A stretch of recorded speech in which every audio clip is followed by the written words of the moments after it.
হযরত মূসা আলাইহিসসালাম একদিন আল্লাহ রাব্বুল আলামিনের নিকট ফরিয়াদ করলেন, রব্বুল আলামিন এই পৃথিবীতে সবচাইতে পাপী বান্দাকে। আল্লাহ রাব্বুল আলামিন বললেন, এই পথ দিয়ে যে লোকটি যাবে সে হচ্ছে সবচাইতে পাপী বান্দা। এরপরে হযরত মূসা আলাইহিসসালাম বললেন, সবচাইতে নেককার বান্দাকে। আল্লাহ তাআলা বললেন, এই পথ দিয়ে যে লোকটি যাবে। হযরত মূসা আলাইহিসসালাম দেখলেন এক লোক তার বাচ্চাকে নিয়ে যাচ্ছে।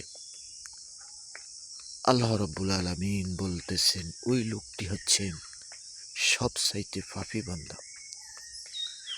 তো নেককার বান্দাকে পরবর্তীতে আল্লাহ রাব্বুল আলামিন বললেন, এই পথ দিয়ে যে লোকটি যাবে সে হচ্ছে নেককার বান্দা। আবার দেখলেন যে ওই একই লোকটি ওই পথ দিয়ে যাচ্ছে।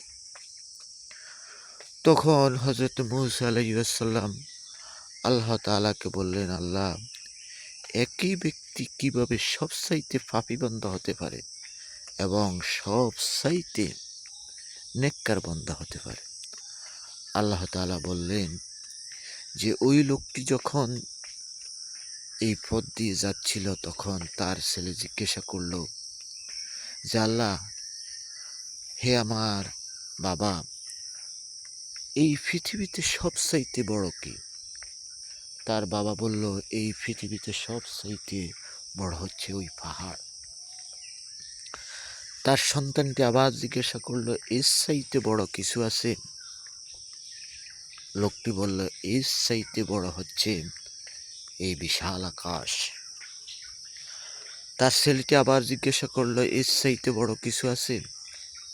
তার বাবা বলল, এর চাইতে বড় হচ্ছে আমার গুনাহসমূহ। তার ছেলেটি জিজ্ঞাসা করলো, এর চাইতে বড় কিছু আছে? ওই লোকটি কেঁদে বলল, এর চাইতে বড় হচ্ছে আল্লাহ তাআলার, আমার আল্লাহ তাআলার রহমত।